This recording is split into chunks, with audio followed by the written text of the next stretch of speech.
Olá, olá, muito boas-vindas, Marketing Sistêmico, sempre uma alegria recebê-los aqui. Eu sou Paula Quintão e esse canal tem o objetivo de treinar a sua percepção, ampliando o seu repertório, abrindo o seu olhar para a interconexão entre causas e consequências, entre efeitos que são percebidos no seu negócio e as raízes que acabaram levando aquele efeito. Assim, nós vamos desenvolvendo a nossa inteligência sistêmica. Esse canal dá apoio à minha formação em marketing sistêmico, mas também recebe com muito boas-vindas aos que estão dando seus primeiros passos, aos que não estão ainda em tempo de formação, mas já querem ir desenvolvendo esse olhar, esse aprofundamento do olhar. Ao invés de ficarmos tão na superfície, irmos a camadas mais profundas. Hoje eu vou trazer uma temática que muito interessa, os meus alunos sempre pedem para eu falar um pouquinho mais, e sempre é um dos temas preferidos que aparecem nas discussões, nos grupos de empreendedorismo, que é o estabelecimento do preço do seu produto. Hoje eu quero falar um pouquinho das bases sistêmicas para você chegar a essa definição e compreendendo também os efeitos criados quando você coloca o preço no produto, considerando alguns fatores que eu vou elencar aqui hoje nessa nossa conversa. Sempre muito bom ter vocês por aqui, então é bom que perguntem, que deixem seus comentários, que façam também essa interação para que os próprios vídeos do canal cheguem para mais pessoas que têm o perfil como o seu. E reforço o convite, às terças-feiras eu sempre envio um e-mail que acaba também sendo uma forma mais organizada de treinar o seu olhar em marketing sistêmico, uma inscrição que é livre. Você pode se inscrever, é bem fácil fazer o cadastro. Eu costumo deixar aqui no descritivo dos vídeos o endereço para você se cadastrar. Vamos lá, vamos cuidar desse dilema do estabelecimento do preço, tá? Vamos começar essa conversa. Primeiro eu quero que a gente perceba que há dois tipos de produtos muito fáceis de distinguirmos como diferentes, tá? Existem os produtos físicos que dependem de uma produção, dependem de material, dependem de indústria, tá? Então, quando eu penso na produção desse lápis, eu preciso necessariamente considerar os materiais que eu vou usar para a criação desse lápis, o transporte desse lápis até a minha loja, tudo que vai envolver a cadeia que há entre a criação, produção, elaboração desse lápis até a mão do consumidor final. Essa cadeia, uma vez considerada, ela tem custos mínimos. Não tem como eu vender esse lápis, inclusive é um lápis que veio da Alemanha, né? Feito na Alemanha. Não tem como eu vender esse lápis, que tem uma qualidade muito boa, com o mesmo custo de um outro lápis. Deixa eu ver se eu tenho algum aqui. Esse também eu comprei em uma viagem, mas vamos por uma marca que a gente tem no Brasil, né? Que é a Bic. Não tem como eu vender um lápis que tem uma cadeia mais longa, mais custosa, pelo mesmo custo de um outro lápis, né? Pelo mesmo preço de um outro lápis. Então, aqui em produtos físicos, o que acontece necessariamente? Eu preciso considerar os custos materiais da elaboração, transporte, entrega daquele meu produto. Tá? Não tem como eu tirar um preço da cartola, não é tão livre assim. E com o mercado de produtos físicos já bem conhecidos, a concorrência, o preço do outro, dá também uma pauta ao meu preço, né? Eu não posso colocar um lápis a 60, 70 reais, enquanto o outro custa 10, se eu não tenho um bom motivo, um bom diferencial para fazer isso, nem que seja o valor da marca, tá? Então, os diferenciais de um produto físico, eles precisam ser bem consagrados para você colocar uma margem de preço muito diferente daquela que está estabelecida. Então, para esses produtos, não há um grande dilema em estabelecimento do preço. Inclusive, existem algumas, o marketing mais clássico, Kotler, por exemplo, já foi um precursor disso, traz muitas contas, fatores de conta, algo bem matemático, para você chegar no estabelecimento desse preço. Se vocês pesquisarem um pouquinho, vocês vão encontrar como calcular o preço de um produto. Então, para esse tipo de produto, não tem um grande dilema acontecendo. Agora, quando nós vamos para o ramo dos serviços, dos produtos que são mais únicos, que têm uma característica muito enviesada também com quem está oferecendo o produto e o serviço, vamos pensar, por exemplo, nas terapias, vamos pensar em um curso, em uma formação, em um workshop, uma aula. Quando nós temos produtos, serviços que são muito mais imateriais, é sobre eles que o dilema começa a ficar um pouco mais complexo, tá? O dilema de estabelecer preços para produtos que são bens sutis. Então, como que eu vou pautar o preço comparando um terapeuta com outro, um curso com outro, uma terapia com outra?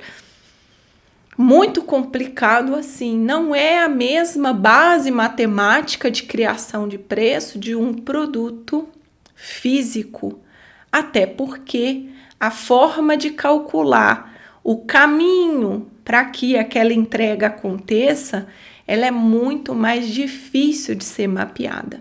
Se eu for colocar aqui quantos livros eu li, quantos cursos eu fiz, quantas formações eu somo a minhas cargas horárias, quanto tempo de mestrado, de doutorado, quantos artigos, quantas publicações, quantas horas e horas e horas em estudos autodidatas. Como você vai chegar a um valor para essa oferta que você tem a fazer?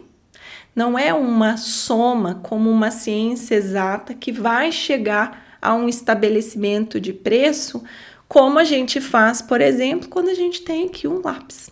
A concorrência também é muito diferente. Porque uma coisa é você fazer um curso em uma determinada instituição, outra coisa é você fazer com uma outra pessoa, com uma outra instituição. A chancela que assina aquele conteúdo, o autor daquele conteúdo, o terapeuta por trás da técnica terapêutica não gera como consequência a mesma vivência de um produto. Se eu quero escrever com esse lápis, eu vou escrever tanto com esse quanto com esse, né? São dois lápis que, claro, tem uma característica, uma coisinha ou outra que se difere, mas o objetivo, a forma como eles funcionam é a mesma. Agora, uma terapia não, um curso não, uma formação, um workshop não, um serviço prestado não. Então, ontem vieram aqui, por exemplo, fazer limpeza de todos os ar-condicionados da casa, né? Sim, então a equipe chega, tem um preço médio do mercado, mas muda muito a forma de trabalho de uma equipe para outra. Meu Deus, né?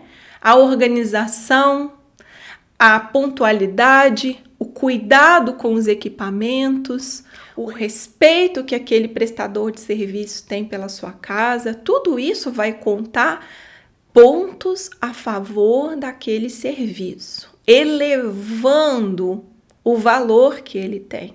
Não são diferenciais, sabe? Não gosto muito de ficar focado nessa expressão, mas são atributos, qualidades que estão em um serviço e que não estão no outro, e que fazem com que o seu serviço tenha mais valor. Então, é claro, as suas formações, os seus estudos, tudo isso vai interferir no valor de um produto e serviço. Porém, o que a gente vê, né? A gente vê terapeutas que estudaram anos e anos e anos, são muito estudiosos, muito dedicados, dá para perceber muito claramente quem é dedicado, quem estuda, quem busca a fonte daquilo que está ali explicando, cuidando, conduzindo com seus pacientes, com seus clientes, e outros que não. E às vezes esses dois estão com o preço do produto e do serviço igual. Como você vai explicar isso? E os dois com a agenda cheia, e às vezes até esse que não estuda tanto, que vive mais de marketing e de aparência, está cobrando mais pelo seu produto e serviço do que aquele outro, que tem muito mais embasamento, muito mais teoria. Ou seja, ele tem um lápis superior, fazendo aqui a comparação, ao lápis do outro. Mas para o cliente aquilo não é percebido como diferença, né? E o cliente está disposto a pagar aquele valor. Como você vai sair desse dilema e chegar a um preço bem estabelecido? Então aqui eu vou dizer para vocês que é uma técnica, tá? Uma técnica que precisamos nos treinar nela. Essa técnica é uma balança. Somente através da intenção clara. Aqui eu tenho um negrito na minha fala, tá? Negritem daí esse trecho do vídeo na mente de vocês. Se há algo que vai impactar positivamente na sua balança do estabelecimento do seu preço de serviços, é uma balança em que você tem a intenção clara de ser justo. Tá? Então, é uma balança do justo. E a virtude da justiça, ela não é desenvolvida assim, né? Da noite para o dia. Ela é desenvolvida com um caminho de consciência onde vamos nos lapidando para ser cada vez mais justos. Mas já vou dar a vocês alguns pontos a considerar para mostrar que vale a pena se lapidar nesse caminho. Quando você cobra, então, preço justo, o que vai se equilibrar nessa balança? Vai se equilibrar aquilo que você recebe ao vender aquele produto, tá? Então, tem o seu recebido e o recebido do outro. O outro comprou e recebeu alguma coisa. Você vendeu e recebeu alguma coisa. Essa é a base das trocas humanas. O dinheiro se estabeleceu graças a essa balança. Você entregava algo, permutadamente o outro entregava outro e vocês sentiam que aquele acordo estava justo. Porém, o que nós podemos fazer hoje? Inclusive o blá blá blá do marketing incentivando isso e um monte de inconscientes, para não falar otários, com perdão da expressão, mas compra esse discurso e não, mas eu tenho uma oportunidade de mercado, se eu cobrar mais, ou seja, eu vou receber mais, eu posso, inclusive meu produto vai ser mais bem visto ainda. Tudo bem, vai lá e experimenta o efeito que isso vai criar. Você não está sendo justo na tua balança, porque o teu produto não custaria isso, né? Você não receberia esse valor como justo para você. Acompanhe o meu raciocínio. Então, você supervaloriza o seu preço e o outro não tem como supervalorizar o que ele recebeu, tá? O que você está entregando é o mesmo item de valor, se você cobra 1.000, se você cobra 500. O que você tem não muda. Por você cobrar mais, aquilo que você tem não muda. O estado da arte que há em você não tem como ser oscilado pelo preço que você cobra. O que você é o que você é. O que você tem a oferecer é o que você tem a oferecer. Agora, quando você cobra mais, a balança desequilibrou. O outro vai receber exatamente o que você tem e você está cobrando mais, porque o marketing te incentivou. Não! Se valoriza, você pode cobrar pelo menos 3 vezes mais do que você está cobrando. Aí você cai nessa, né? Só que aí, vamos nos lembrar, você criou uma disparidade aqui entre esses fatores. Obviamente, você tem um saldo aqui de recebidos a mais do que o que você entregou. Isso cria efeitos. Daqui a alguns anos você vai ver esses efeitos. Cobranças que você não previa, multas que você não previa, funcionários que entram na justiça e você tem grandes perdas.